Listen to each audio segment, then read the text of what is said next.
The Life Without Filipinos podcast. Ang Yayon's house. Wow, I think it's been a month? They don't know this. I know, but I'm just telling you because I also want them to know it's been a month. It's been a month.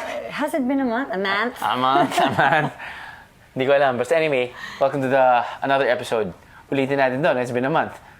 Welcome to another episode of Life with the Arlianos podcast. Yes. And we are so inconsistent because my family was over. Yes. And it wasn't the whole beauty of us getting into podcasting. It was because it was flexible. Flexible, and at the same time, it's our schedule. Our schedule. Our pace. Our pace. We don't want to pressure ourselves. Actually, if anything, this is more just for us. This is our public counseling. Correct. This podcast for us needs to be sustainable. And that's why we don't want to pressure ourselves too much because we have other stuff to do. But don't get us wrong.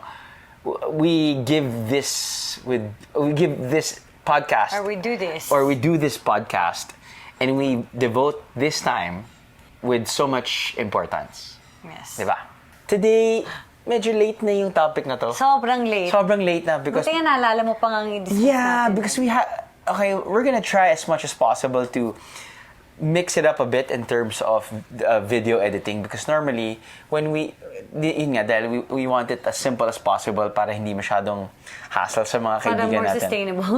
Para more sustainable. Today it's going to be extra special because you're not just going to get your regular podcast session from us today because we actually have supporting material to show you guys. So if you're watching on YouTube, and Spotify. You're getting the whole shebang. Oh, Spotify, they have the video also? I've been uploading like months ago. Oh. Not just... And I didn't know. Okay. Okay, so you can today, get the whole shebang here. Right, so with sorry. Supporting material. Because I know that some people are more visual like Correct. me. So I hope you guys will enjoy this one because today we are going to talk about our not so recent trip to Dubai. This was a few months ago already. Yeah, it was December. It was it was last year. It was last year. We were flying back from our Avatar press junket in London. Naturally, you have to parang stay or have a layover in Dubai. I guess we decided na let's lengthen our layover. Actually, I have to give it to my mom because it was my mom who suggested that. Oo nga pala. So my mom was like, anak, mag-extend na lang kayo ni John. I'm like, I really wasn't thinking about it because Astro was just 6 months old pa lang. And when you have like 4 adorable kids at home that you just love being with, but you don't really think about extending your trip because we just wanted to get home right away to them because we already thought that the time away from them was already time away from them, and so we wanted to get back right away. But my mom was like, "What? Hindi na lang kayo mag-extend?" I was like, "I'm not really thinking about it, but hey, love, mom's suggesting that we extend," and he goes, "Sure, yeah, okay, I wouldn't mind extending in Dubai." In Dubai, and I'm like, wait. But our trip's to London. And he goes, yeah, but our stopover, right? We have to change planes in Dubai. And I'm like, okay. Sige. But then you trusted me. Because I was like, okay. Because I've never been to London. Right. Drew naman has never been to Dubai. Correct. Yeah, so he was telling me that, London, ikaw love, if you want to extend London, you can. But honestly, I've been to London and, For biyahe ni Drew. For biyahe ni Drew. And knowing you, I think hindi mo masyado magiging trip. That's what you're saying. Don't get me wrong. Maraming pwedeng puntahan sa London and nearby cities, But we didn't have time to actually travel explore. far. And whatever. So, parang feeling ko... And we also didn't have contacts in London. Yeah, at that time, I guess. So that's probably why you also thought of Dubai, because Dubai was always a trip that you were supposed to take that you never really made. Totoo. I actually contacted a friend who I haven't met personally. I mean, physically. Like, nakilala ko siya sa CrossFit. I followed him. He came over. Anyway, we're talking about our now really good friends, Marvin and Christy. They're based in Dubai. And right when we landed, they were the ones who picked us up at the airport. It's so funny na kala niya na parang kilala niyo na ba sila? Sabi ko, no, it's my first time to actually see Marvin. Do you know these guys? He was like, no. I was like, wait, okay, so how? Huh? No, so how are you friends with them? And he was just making kwento how during one of our CrossFit competitions. Here. I was taking photos kasi. Oh, okay, we weren't competing. No, we weren't competing. We weren't competing, but he was taking pictures of the people who were.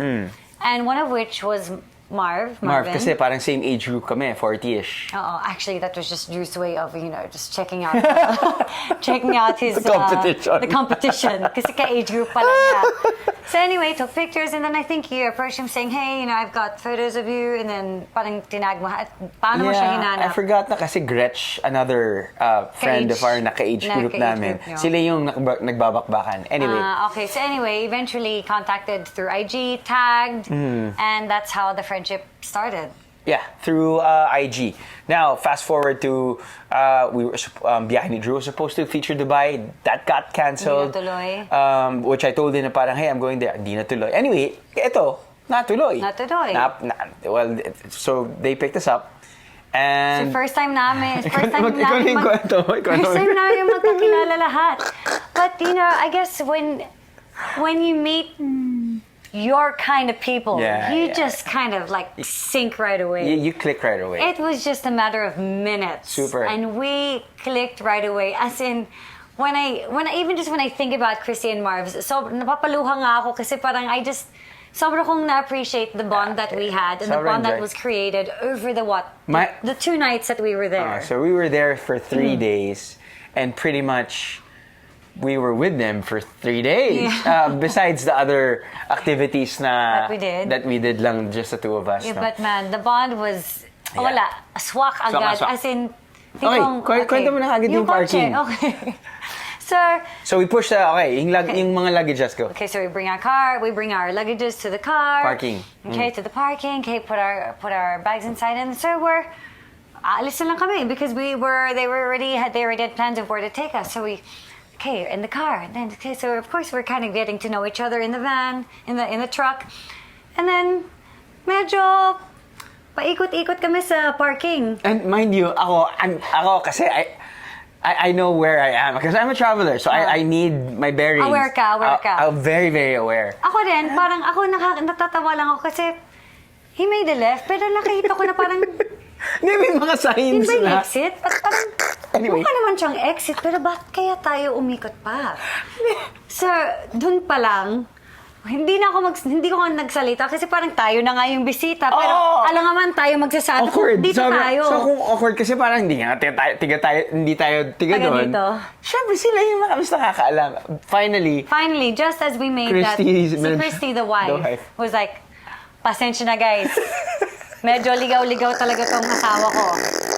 So we're like, I was gonna say, kasi nilagpasan na natin yung exit eh. So tawang-tawa na kami. Ayun, that started it off. So that really broke the ice. Super.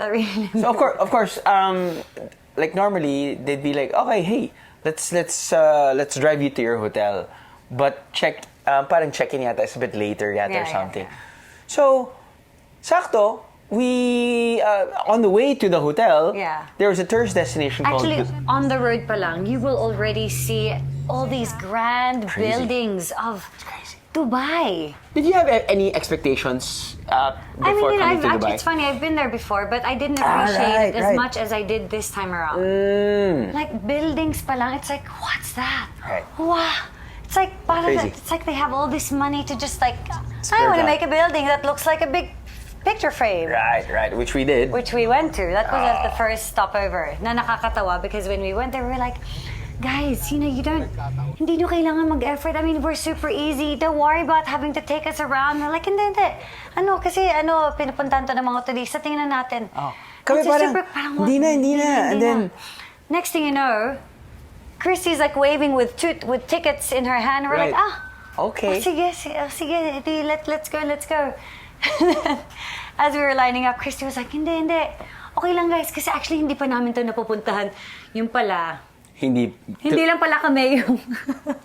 Turista din pala sila. Turista din pala They sila. were very curious din kung anong meron sa the frame. Yes, which I get it, because people who normally live live in that country, because they live there, they take a lot of these places for granted. Yeah. Kasi parang feeling nila, we live here anyway, we didn't have to go there. So, it was a perfect chance for them to also see these places. How was the frame?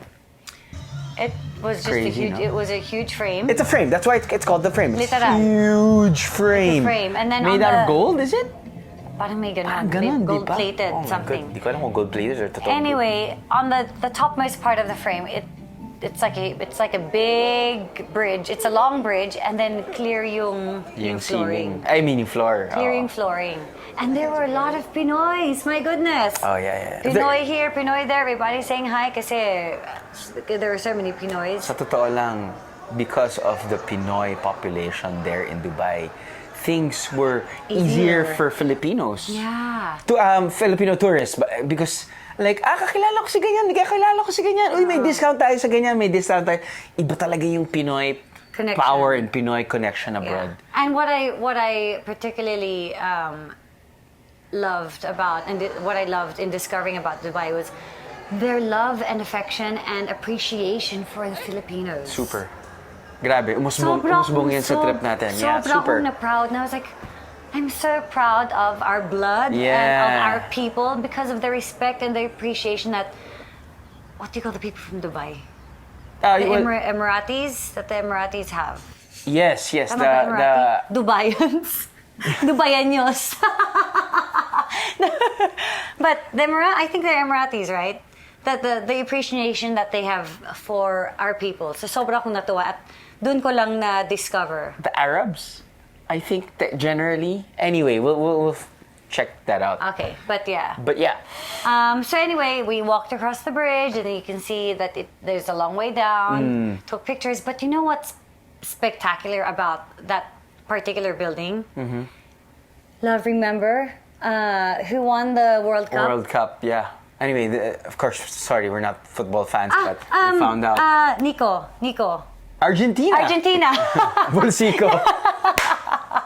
So Argentina won, right? Right. Oh my gosh. And we found out. That whole frame turns into like some kind of hologram. Oh, that's crazy. The inside. So during the day, it just looked like an empty frame. An empty frame. But at night, especially when Argentina won, it turned out to be like a huge... hologram nga ba? Yeah, I guess it's a picture frame, I guess. Yeah, but it wasn't a screen. Yeah. So I don't know. I really don't know. I don't know, man. Amazing. So, technology nowadays, it's just like mind blowing. So that was the frame. And then where did we go after? Finally, we had to check in because of my breast milk. Because of your breast milk. Yeah. We checked in at Swiss Hotel, Al Marouge. Which was probably the most decent priced. Okay, so why did we choose Swiss Hotel Al Marouge? Because Marvin and some friends recommended to look for a place near Dubai Mall. Now get this, Dubai Mall is this crazy mall. When I say crazy, it's like you've got all the it's like Mall of Asia, but sabihin natin whatever. If it's in terms of size, it's like Mall of Asia. Pero in terms of the contents or I guess the shops within Dubai Mall, lahat nakikita mo doon. All your, of course, big brands na hindi namin trip yun. But then they have like an aquarium there. They have all these kid places in there. They have an ice skating rink that has snow in there.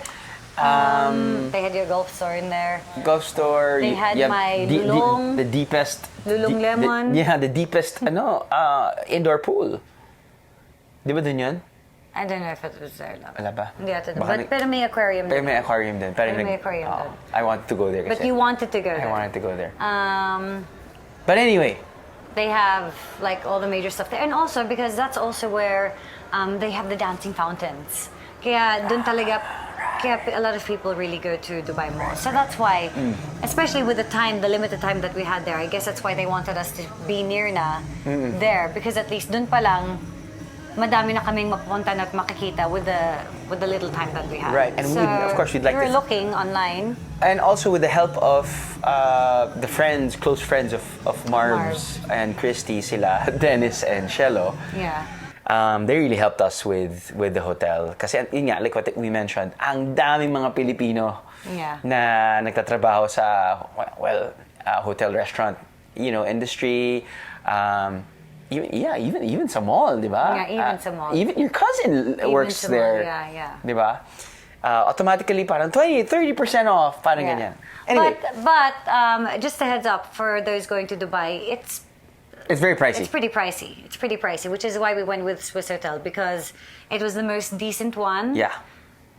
Most decently priced. That was still within the area that we wanted to stay in. Super. Okay, so Super. yeah, you guys can consider. Yeah, and we had a really good time. People nga working for Swiss Hotel was very, very kind to us. So thank you for that. What else? Oh yeah, di ba we asked them with your breast milk to keep. Yeah. Tama ba? Yeah. They were happy enough. Yeah. Now I know not all hotels are open to that, but yeah, they were kind enough to help us out at least for the 2 nights that we were there. Yeah. Sobrang pagod na nga kami from our London trip kasi paspasan yun because of press junket. Yeah, plus the flight, plus everything. You would think na without the kids, makakatulog my tayo, God. makakapagpahinga. But chine-check namin parati yung sleep score namin every single morning when we wake up. The worst. It's the worst. Readiness score is the worst. But our mindset was, hey, we only have 3 days in Dubai and there's like a million things to do in Dubai. Yeah. We have 3 days. Let's maximize the 3 days. And buti na lang nga, our priority even before leaving for London and Dubai was skydiving. We actually... So, kwento mo yung skydive! Wait, love, hindi pa nga natin na kwento yung sa CrossFit. Okay. Okay, sorry. There are 2 things sa IT namin sa Dubai na silyado na.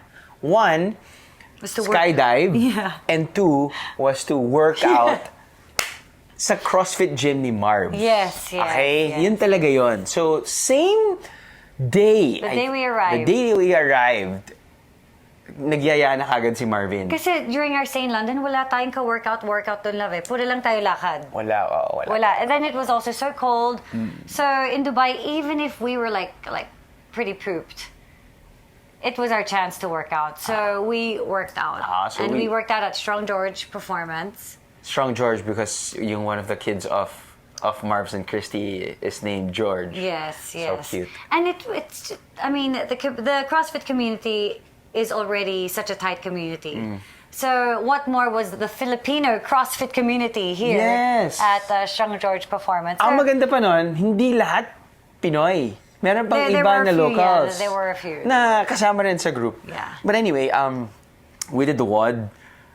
It was a tiring WOD. I got the cramps na nga yung aking abdominals. My goodness, sobra akong nahirapan dun sa 100-pound na the sandbag over shoulder thing. Wow. But anyway, after that, we couldn't stay out too late because the next day was the skydive. Nung nakasana yung trip namin, she was like, "Hey, you want to skydive?" And I was just like, "Oh, okay." Whoa, like my head wasn't there. Papadede ka pa nun, I remember. Parang, what? My head wasn't there, but it was always something that I wanted to do that I never got a chance to do because I was always pregnant. Right. And like in the past, Julie would be able to go and I couldn't because, buntis. And so parang I felt like, I guess this is my chance. And so we signed up. Fast forward to that day, that morning, holy smokes, we took a cab and then it's so nice, that area. Yeah. It was by the Palm. The Palm, and we took the first Flight. flight, which was 8 a.m. Yeah. So when they opened up, We had a few people rin. So they were very, very professional with some humor and... Ang astig nila tingnan, grabe. You would see them rocking up in their scooters. And then you see them stretching out, preparing their parachutes. Parang it's like nothing. It's like, this is like a routinary thing. And mind you, parang I've done a few skydives, but ito parang this is medyo grand. Kasi normally, when we, like, pumunta kami sa Guam and whatever, forgot. But they had a few. Sabihin na natin 5 to 10.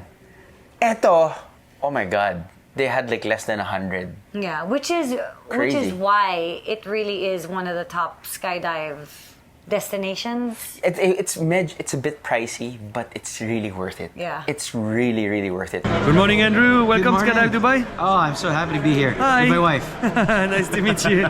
How are you today? Very good, very pumped up. We can't wait to jump off from 13,000 feet. Yes, have you done this before? I've done this before, but not here in Dubai. I'm good. I'm pumped, excited. Ooh, what are you about to do right now? Why are you so pumped? I'm about to jump out of the plane and I'm about to fly. So you have the option to choose the parang Someone to take a camera. No. Kasi diba record you have to jump with your tandem. And they only have like a GoPro here. You also have a choice, which is the medyo more expensive option. Another diver who would actually shoot you wide. So Jumping. all three of you jump. Well, mauna yung Another diver. yung kumukuha ng video. Right. And then your ikaw. tandem. Yeah, so... Anyway, so when you were signing up... So we signed up. Okay, medyo kinakabahan na ako. Tapos syempre, as athletes, tapos nakita namin stretching. Stretching din kami. And then they were like, are you guys alright? Because, I mean, it really felt like a big deal to me. I'm sure for them it was just like, just another skydive. But, you know, for us it was a big deal. And also because, you know, we understand that, you know, our bodies are aging, and I guess I just didn't want to get injured, and because I didn't know what to expect. I just wanted to prepare my body and our bodies for it. So stretching, and then of course talking to your katandem, talking to the person that's gonna take the video of you. And then ito na. All right, so tumunog na yung ano namin. So okay, it's us na. Nag-vibrate na. Okay. Okay, so getting into the van, getting into the bus. Parang it's like mukha siyang jeep. So sabi ko, uy. Ako na mauuna sa jeep para ako yung huling tatalon. Sige, ako yung una. So una na ako pumasok sa jeep. Okay, pasok na lahat. Okay. All right, so drive. Okay. Papunta sa aeroplano. So, yan na yung aeroplano. Okay, load naman yung aeroplano. Okay, sa baba na yung mga tao. Pasok sa aeroplano. Then mo na... Doon ko na-realize mali pala yung diskarte ko. Siyempre, dahil nauna na ako sa jeep, ako na yung huli na papasok sa plane. By the way, okay, let me try to let you imagine. First one in will be the last one out. Ang nangyari... Dahil ako yung last in, siya yung first out. Ako yung first out. So sabi ko, hey love, you do know that you're gonna be the first one jumping. Which was awesome. Anyway. So first flight, first person to jump pa. How was the experience leading up to, we flew to about 13,000 feet. How was the experience flying up? What were you thinking? Because I know that you were talking to your, you're talking to your, Richie, I think his name is Richie. Dive master, scuba diving. My name, I think his name was Richie. Yeah. Well, I was just talking. I don't know if it's also my way of trying to calm the nerves. Right. Tapos aliw na aliw ako dun sa parang videographer ko kasi he was pretty cool. Mukha siyang Snoop Dogg. Yeah, he was pretty cool. He was Everyone was. I mean, the job in itself is pretty cool. It is pretty cool. Yeah. And I mean, I have such high respect for all of the jumpers. For the people who, you know, athletes, bring them down, and also the people who have to jump out and record. Right. So, I think that was my way of trying to calm my nerves. But I don't know. I really don't hesitate in the jump. Okay, but what were you? But natawa lang talaga ako dun sa diskarte ko. I really thought that I really thought that I was one up ahead of everyone else. Na mauna ako sa bus para ako yung huling tatalon. Guys, okay, Just so you know, when it's your turn. Although, okay. There is an upside. I think my first time or second time, it was my second time, ako yung pinakahuli. So even though nag-skydive na ako, you don't want to be the last. Oh, really? No. Why? Because it gives you time to get nervous about it?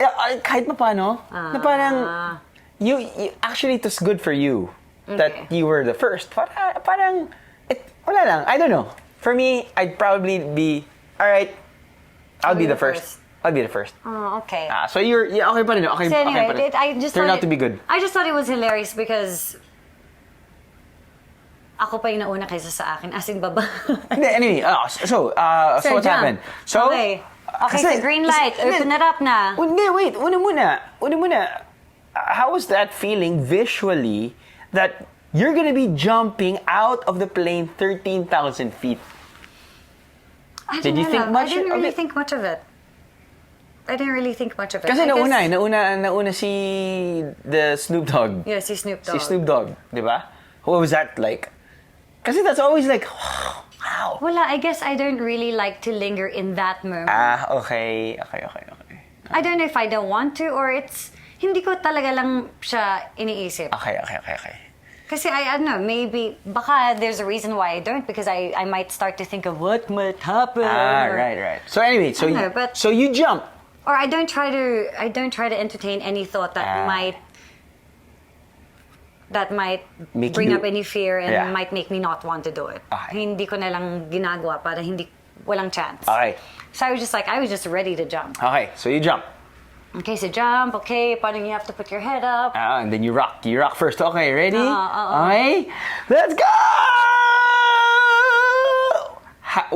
What were you feeling? Kasi diba, syempre, sila ang daya eh. Meron silang helmet, pati full yeah, whatever. so they didn't get to feel the rush. Parang ano yan eh, sorry, for people who have not yet experienced skydiving, pero pag motorsiklo, it's pretty much like sila naka-helmet. So isipin mo na lang, syempre, kapag naka full face helmet ka sa motor, mas bibilis ka sa motor kasi hindi mo nararamdaman at hindi mo naririnig yung wind. Kapag wala kang helmet or sabihin na natin kapag half face yung helmet, mas nararamdaman mo. So isipin mo sila may helmet at kami walang helmet. Diba walang helmet? Just goggles. Yeah. So hindi nakatakip yung ears mo. How was that experience?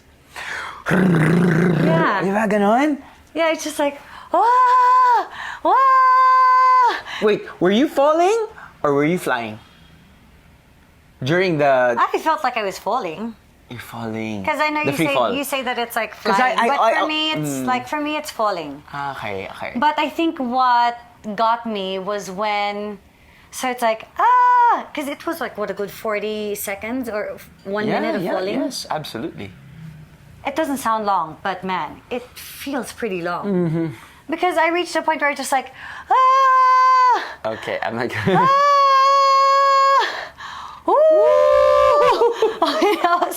Medyo doon na pumasok yung kaba ko. Because the sensation was like, para akong nagsuscuba dive love, na parang, medyo nagpapalpitate na ako. So I had to, because I knew that feeling na parang, okay, wait, I know I'm familiar with this. This is how I feel when I go scuba diving. You're about to freak out, Iya. I can feel you. You're about to freak out. And when that happens to me, I know to breathe out. And so when I breathe out, that really helps. Longer. That really helps because I'm not all... Right. Grabe ka nun. As in, I might pass out. Okay. Not naman die. Alam mo naman. I may be like, pass out. You watch too many Facebook videos. But, yeah, so what I had, when I started to feel anxiety kick in, even though in my head I was like, enjoy the moment, I was still like, but I was also, so, medyo nakakatawa siya na nakakatawa. Nice. So eventually I found what I needed to do, and then I was breathing out, and then before I knew it, parachute was activated, and it was like, whew. And then that's when I enjoy the gliding. You enjoy the gliding. And then I enjoyed, playing with the parachute and going left and going left. Anyway, going left and right. You pull if you want to go left. You pull left. You pull right if you want to go right. And then I love the part that I love is like the getting. That I don't like. See, I love the I don't woo! like that. I love the roller coaster feeling. Yeah. So yun yung na-enjoy ko. And then I loved that I got to talk to Richie and I got to know him more. And then Right. So yeah, what an experience. And even if you might be scared of heights, it's really something that I think you have to experience at some point in your life. Yeah, it's. I think in my mind kasi, parang, I think may nagsalita, may nagsulat na nakita ko sa social media, parang, as much as possible, list down what you're afraid of. And then, unti-unti mong i-experience para ma-cross out mo yun. Yeah, like you don't have to do it over and over again, No, but I mean, just... Face your fears, Yeah. parang unti-unti. How you feeling? Feeling awesome. Yeah? Great. Oh, views were awesome. You like the view from up there? Oh, beautiful. Beautiful. It's pretty nice here, huh? Super. I'm glad you enjoyed your skydive, man. How about you give a high five to Vin? Who brought you back safe? I hope you enjoyed flying together. Thank you. See you next time at Skydive Dubai. How was that skydive? It was crazy. It was crazy. So what were you thinking when you jumped out? Nothing. I just wanted to actually, there's a point where you reach a point where it gets overwhelming. And so I just focused on my breathing. And then I was able to enjoy the rest of the flight. All right, would you do it again? Absolutely. All right, well, thanks for coming to Skydive Dubai, okay? See you next time. But Matt, that was just the start of our day. Oh, that was just the start of our day. Because after that, we still went to Burj Khalifa. Because that whole thing started from, was it 7 a.m.? And we were done by like, what, 9:30? 10. Wait, even earlier than that, though. Anyway. So we were still able to check out Burj Khalifa. Which is the tallest. It's still the tallest, no? I'm guessing. Is it I or believe, the second? Is it? I'm not so sure. But anyway. One of the tallest. Okay, that experience, love. Honestly, for me, it's not very amazing. Okay. Like, I don't think it's so spectacular, but because it is the tallest, or one of the tallest, I think it's the tallest. I still think it's something that you need to experience. It is like an engineering flex of humans. Yes. You know? It is. Diba? I mean, you're not going to be able to get up that high in any other place. It's crazy. But yeah, then again, we had help with the help of our Filipino friends. Yeah, as in, Thank you. Ang daming tao. Thank you, because yes, madaming tao. Daming tao. So if you plan to go there, And it's expensive. Yeah. To actually just go there, up there, and take pictures. Yeah, so if you plan to go there, make sure you make your appointment, because if you're gonna walk in... Kami, swinerte lang kami, you know why? Because ang schedule namin that day was skydive and then sand dunes at 3 p.m. or 2 p.m. So we had like a bungi schedule. We had from 10, a window, at 10 to 2 or whatever. And then sila Marv's gonna say, oh, you guys wanna go to Burj Khalifa? I'm like, oh, sure. I mean, if we have time. And apparently, sakto nga, may kakilala sila, and then we had time. So yeah, Burj Khalifa, wow. Yeah, I mean, it really is an engineering and architectural flex. Yeah, feet also, yeah. Yeah, when you look at it in that way, Super. It is pretty amazing. Yeah. So if you plan to go, tip is to, make sure you plan for that, book ahead. You know what? In hindsight, because I just featured like the human drone sa Siargao, it would be nice kapag may mga human drones sila dun sa pinakatuktok. Alam mo yun? Oh, kuya, punta ka na kuya, doon. mga ganun-ganun sila. I think that would, may job demand doon.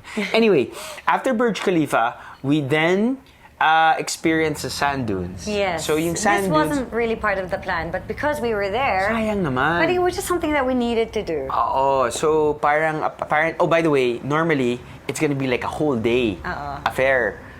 With meals, dinner, ganyan.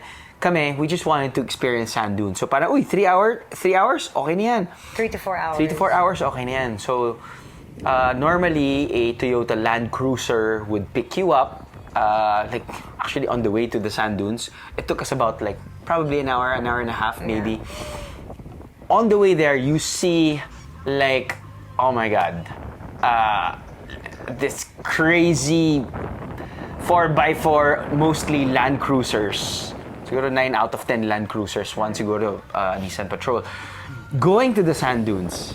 Crazy. Anyway, once we reached the sand dunes, nag-ATV tayo muna. Yeah. Diba? It was kind of cool. Pinasuot tayo ng kanilang very traditional, yung pang sand talaga. Yeah. Oh man, oh my God, we keep on forgetting the terminologies, but we're gonna add the name of the scarf, pretty much. Yeah. And then after the ATV, our guide was good enough to take photos of us. We did wacky photos. Yes. You remember? Actually, nagpauto kami dun sa tour guide namin. I think that was part of it, no? We did all of the touristy poses na jumping, hold the t-shirt, okay, sinapak or sinipa. Yeah, but that was kami so naman, much fun. It was actually pretty fun. Super. And then after that, we took the LC again. The guy deflated the tires, and then we went to the sand dunes and we did sandboarding. We did sandboarding. Right. And I discovered na I'm actually not so bad at it. No, you're a really good sandboarder. You got pretty low. Your center of mass, center of gravity was low. You were very stable, balanced. Good job. Thanks. That was a nice discovery. So next will be on the snow. Will be on the snow. Not Hokkaido. The Yeah. So after that was a lot of fun. The sunset there was so beautiful. Very, very beautiful. And you know the thing about their sand is, and I wore white shoes.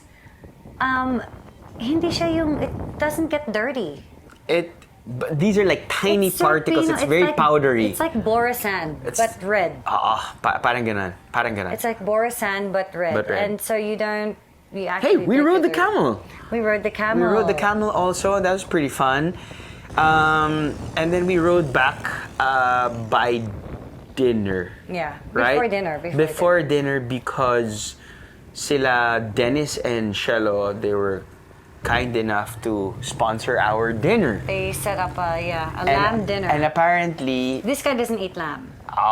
Before I really don't eat lamb, but apparently if they have foreign guests, pinupuntahan talaga nitong restaurant nila because itong lamb na to, actually they don't call it lamb they call it something else because it's young, 6 months old.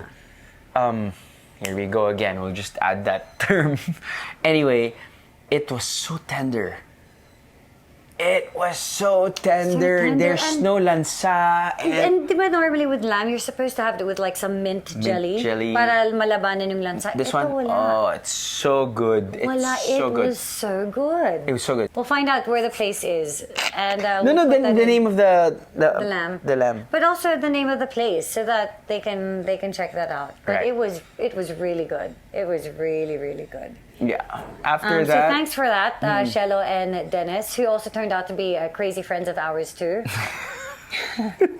we really enjoyed the vibe. We really enjoyed the friends and the people that we met there. Very, very, very unforgettable, very memorable. After that, we went to McCoy's house. McCoy, who's also a Filipino. He's got a nice apartment. He's like a Star Wars fan. He collects like all the Star Wars stuff and everything. We were able to drink. Oh my God. Ito. Dude, they served Filipino food pa. Tapos yung mga ibang coaches na kasama namin na parang, teka Makoy, bakit kung kami wala kami? Parang mani lang yung offer mo, parang gano'n. And they had a different type of Red Horse. Apparently, I'm guessing you guys know already. Did I mention? Anyway, Red Horse is my favorite beer. They have a different type of Red Horse because the alcohol content is 9%. So kaya pala sinasabi here it's how many? Here it's around 6.7. Okay. Parang ganun. Anyway, sa kanila, kaya pala sinasabi nila, 2 bote, medyo ayoko na. Sabi ko, wow, okay.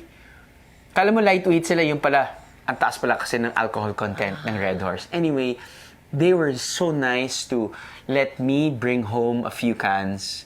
Isipin na lang, parang there's like our small can, tapos ginawa mong 500. Wala lang, nakakatawa. Anyway, wala tayo nun eh. Usually, na-experience ko rin yun sa Israel eh. Sa Filipino convenience store na ganung size. But anyway, so that was our sand dune experience, and then yun nga that night with friends. Yeah, I guess we need to like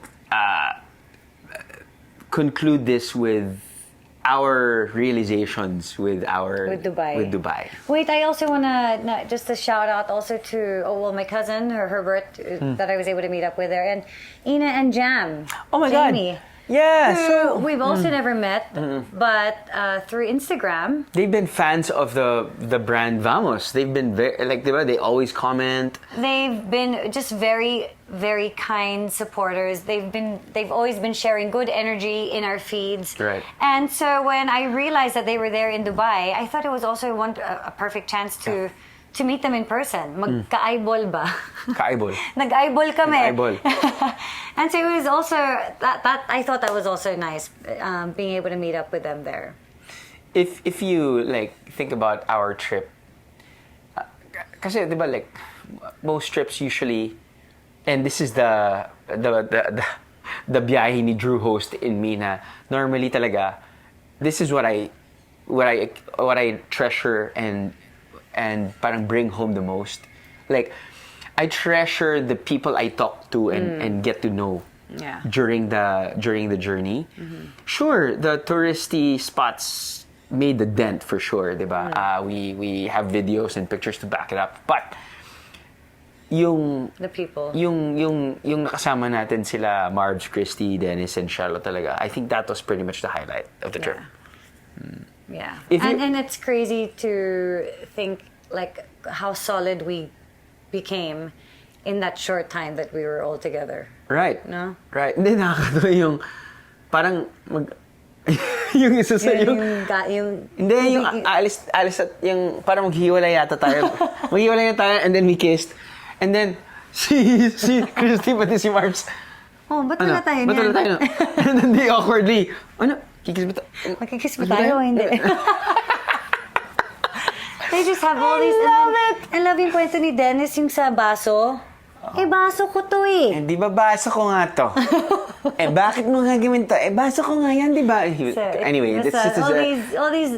It was really in the conversations that we had with them that really made our trip. So, these are things that we're looking forward to also creating in future trips that we have, meeting new strangers that we're gonna meet. With the kids. With the kids or without the kids also. Because sometimes we really appreciate our trips alone. This trip was really just for the mom and dad. And no, we didn't come back with the fifth, okay? But would you want to go back to Dubai? I would love to go back to Dubai, especially now that we have friends there. Yeah. And all the more, for the kids to also experience it because there's still so much to see. Like, we didn't get to see the Museum of the Future. Yes. We didn't get to take the kids to the whatever water parks that they have there. And then they have all these other kid play places. So, apparently, marami rin sa Abu Dhabi with regards to the kiddie places. Yeah, we didn't even get to go to the Emirates Mall. So there's still a lot to see. Still a lot to see. So we're going to be back. We're going to be back. Dubai, wow. It was a great experience. Thank you so much for just, I guess, letting us experience just a short amount of time. Thank you to all the Pinoys there who reached out, who were so nice and kind to us. Super. Yeah. Pinoy power. Yeah. We'll see you soon. Dubai bye. Dubai. Welcome to the Life with Apple.